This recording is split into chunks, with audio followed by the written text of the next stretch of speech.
Brawddeg yr wythnos yw, mae gen i a does gen i ddim.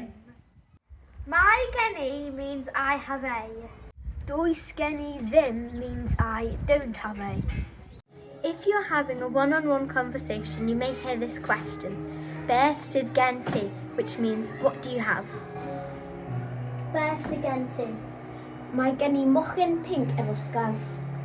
You might also hear oes gen ti, which means do you have.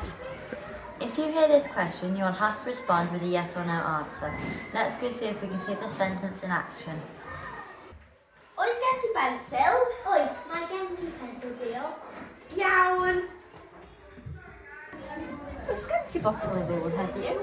Oes, mae gen I botel o ddŵr. Da iawn. Diolch. Diolch. Diolch. Diolch. Diolch. Diolch. Oes gen ti got? Oes, mae gen I got. Those are positive answers. But let's see what happens when you have to answer with a no.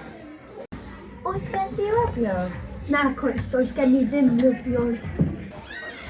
Oes gen ti iPad? Nag oes, does gen I ddim iPad. Oes gen ti fel tennis? Nag oes. Does gen i ddim pêl tennis. Well done, Annie. Now you will know how to respond when asked beth sydd gen ti and oes gen ti. Brawddeg yr wythnos yw,